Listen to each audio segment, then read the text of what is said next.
Good morning and welcome to St. Louis University, and thank you for all our panelists here, and thank you Kelly for organizing this conference. I did speak in Sarcoidosis conference about 4 years ago. At that time it was at Washington University. Brings back the memories. Okay. So a little bit of history. It looks like sarcoidosis has been around for a long time. This is one of the older paintings, and it was in 1490. So I had to look up this pronunciation on YouTube. Okay, it's Ghirlandaio. He designed this picture. Somehow it looks like our sarcoidosis skin disease of the nose. Okay, so it was explained in 1887 by Jonathan Hutchison. He was the first to describe the case of skin sarcoidosis. So it was called in England Mortimer's malady. Then in 1899, Caesar Beck called the condition sarcoid, as it resembles one of the types of cancer. So it is called Beck's sarcoid. This is the slide. I don't know how well you can see. There are some of the famous people with sarcoidosis. I can recognize Evander Holyfield and Bernie Mac with sarcoidosis. And Dr. Sven Lofgren, a Swedish physician, explained a condition called good sarcoidosis, and I'll be talking about it in a little bit. And I would like to tell you that overview book by Foundation of Sarcoidosis is extremely well designed, and I would give it to my patients, and I would even give it to my colleagues. It's extremely well designed. I was going through that book this morning. We had to remember sarcoidosis is a multi-system disorder, and we have to have clinical and radiological findings, and of course we diagnose when we have a biopsy, when we see that in the cells. The main thing I would like to draw your attention is you have to have non-caseating epithelioid granulomas, okay? So it affects all people from all ethnic groups. We can see before the age 15, and the peak incidence is between 20 to 39 years. It's common in the Scandinavian population, Northern European, also in Japanese. In the US, sarcoidosis affects African Americans predominantly, and African Americans also get severe form of disease. So just to tell you, what causes sarcoidosis? There is a cell-mediated immunity. I know we have a lot of speakers here to talk about newer therapies, and Dr. Bauman has done a lot of work on this one. And it's called a cell-mediated immunity. When somebody develops sarcoidosis and they have AIDS, sarcoidosis disappears. When they are treated for AIDS, sarcoidosis comes back. That tells us there's a cell-mediated immunity involved in the disease. And we know there are clusters of patients in same family. That's why we think there are genetics are to be blamed. But we have not identified any gene responsible for sarcoidosis yet. It's just a cartoon showing how can it happen. And we talked about we do not have good endpoints for sarcoidosis because we also have spontaneous resolution in some groups of patients. In some, it goes on to form a chronic disease. So APC is antigen presenting cells. So is it environment? Is it genetics? Is it bacteria? Is it fungi? Occupational exposure that triggers disease? We do not know that yet. The main thing I mentioned to you earlier, we have to show the patient has granuloma, okay? And these are the different organs that are showing granuloma. So here is in the nose, okay? Granuloma is this is a classic example of granuloma here, okay? It's in the joints, synovial tissue, scar on the skin, on the lungs, lacrimal gland in the eyes. This is in the heart and the lungs. Okay. Symptoms can be very vague in the beginning. That's why diagnosis may be delayed.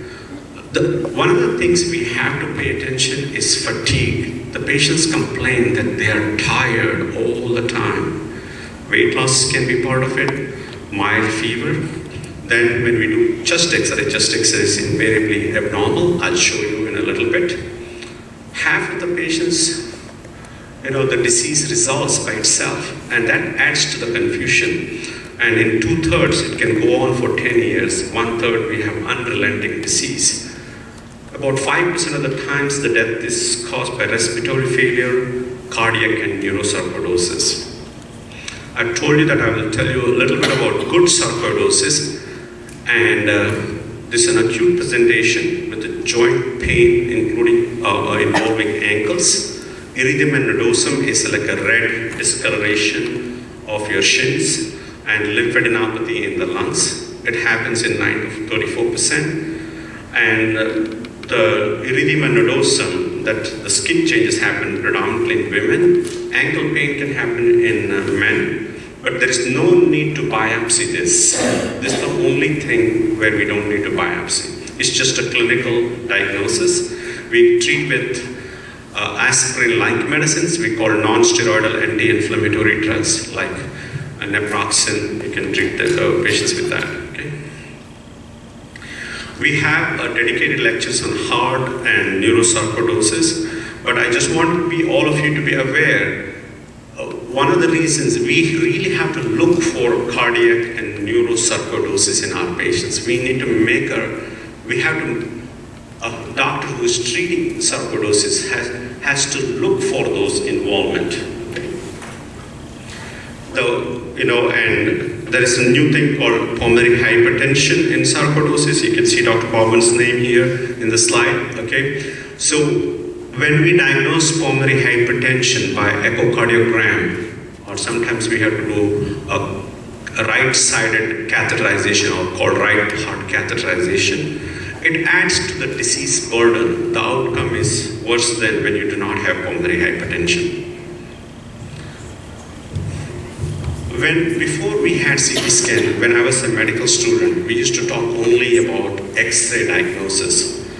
Just X-ray, this bilateral lymphadenopathy means your lymph glands are enlarged in the lungs, that's stage 1. Please remember, there's a high likelihood the disease will resolve by itself without any treatment. And here we have lymph nodes and some lung opacities. I don't know how clearly you can see. And here in stage 3, we have mainly lung opacities, and you're less likely to resolve without any treatment here. And here we have fibrosis. You can see the tenting of the diaphragm. High resolution CT scan has revolutionized it. We can confidently diagnose based on the high resolution CT scan. Of course, we need to do the biopsy later on. But the classic feature, we call it, is small nodules along the lymphovascular markings. And please remember, sarcoidosis is an upper lobe predominant disease. Okay? Some more, it's the nodule around the markings and the pleura. So we talked about what tests should we do. Should we do PET scan or MRI? We'd like to do MRI with the contrast for cardiac sarcoidosis and neurosarcoidosis. The PET scan advantage is you can diagnose sarcoidosis in any part of the body. But if you do one test at the baseline, you have to do the same test down the road to follow up that patient. Okay? So if somebody has pacemaker already, they cannot undergo MRI of the heart, then we have to do the PET scan to diagnose and follow them up. The PET scan shows the lighting of the sarcoidosis in upper part of the lungs. Okay. Some more PET picture. It shows intense uptake. PET scan detects the abnormal areas of inflammation. Wherever there is disease, it picks up, and after treatment, it shows 10 months of treatment, there is significant improvement. So this is the heart. We'll have a lecture on cardiac sarcoidosis later on. This is the involvement of the heart, and after 3 months of treatment, there is significant improvement. This is the granuloma I was talking to you about earlier. One of the interesting things I've seen in my own practice is whenever patients have active sarcoidosis, their tattoos change, and tattoos are easy to biopsy. So I always ask patients, is there any change in your tattoos? Are they raised? So if there is an eye involvement and there is change in tattoos, we can just biopsy the tattoos and make a diagnosis of sarcoidosis. More pictures. This waxy interscapular skin plaques. Lupus pernio is very difficult to treat, and it needs sometimes 3 medications to treat and tends to be chronic. Anti-uveitis with synechiae, and enlarged lacrimal gland. You can have facial nerve palsy, how the face is twisted on one side. This is when we do bronchoscopy, we see this cobblestoning appearance in the breathing tubes. More pictures here in the sarcoidosis on MRI. And here we see changes in all parts of the body on a gallium scan. We don't do gallium scan. We used to do that in the 80s and 90s. When you have cavitary lung disease, you can form a fungal ball there. You can have higher calcium level in the blood, but higher calcium level in the urine is more common than in the blood. When you diagnose sarcoidosis for the first time, it's good to get blood level for calcium, and I always get at least once 24-hour urine calcium. We use the angiotensin converting level or ACE level. It can be high in some patients, it can be falsely negative or falsely positive too, but we cannot hang our hat only on angiotensin converting enzyme level. If it is elevated, it helps us to follow the patients. Pulmonary function tests, I'm a pulmonary physician. They are very helpful. You usually see the decrease in the lung capacity and decrease in the diffusion capacity. You can also see obstruction in some patients too. So initial treatment, history and physical. Biopsy has to be done to diagnose the disease. Chest X-ray, PFT, electrocardiography. Every patient with diagnosis of sarcoidosis has to have EKG. And again, complete blood count, calcium, creatinine, liver function test, angiotensin converting enzyme level, 24-hour calcium. And other tests depending on the organ involvement. We saw the survey, how the diagnosis get missed, how the diagnoses are delayed, and we need to be very diligent. And when we have chest X-ray evidence, clinical features, and biopsy, we glitch the diagnosis. I'll show you this thing. And here the algorithm, patient referred for possible sarcoidosis, biopsy with granuloma from non-pulmonary source, just take it as a tattoo or skin changes, yes. Clinical feature suggesting diagnosis, yes, and we can diagnose sarcoidosis. There is a granuloma, clinical features, no, look for something else.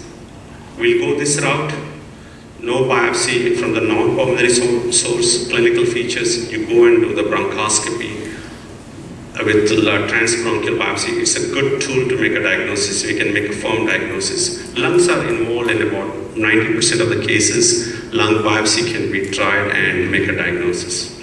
Occasionally, and I had sent that patient to Dr. Baumann many years ago, 10 years. I had a patient, I did not get a biopsy, but the bronchoalveolar lavage findings were highly suggestive. I treated that patient as a possible sarcoidosis. It can happen. As I mentioned, transbronchial biopsy is an excellent tool. We can diagnose about 85% of the cases. We have a newer toy called endobronchial ultrasound. It helps us diagnose the cases too. I'll show you some picture. This is our bedside diagnosis. We see the granuloma bedside and call it as a granuloma and make a diagnosis. This is how we see the lymph node on the endobronchial ultrasound.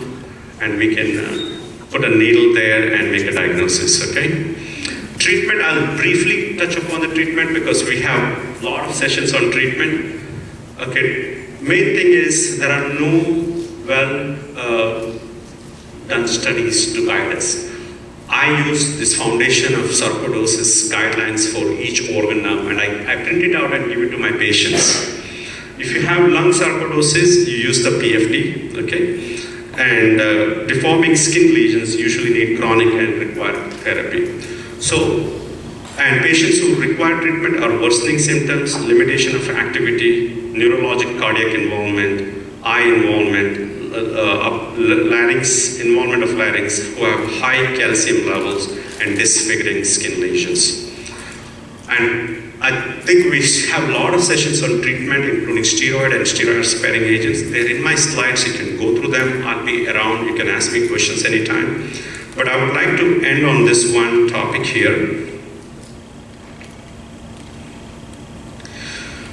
This is very near and dear to my heart.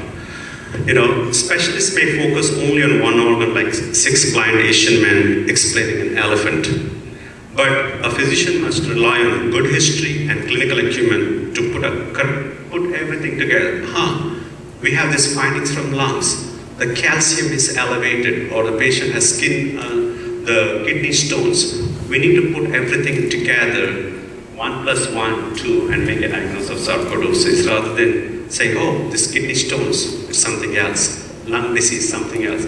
So we have to make a unifying diagnosis by putting everything together and treat our patients accordingly. Okay? Thank you for your time. Okay, I'll be around for the question and answer.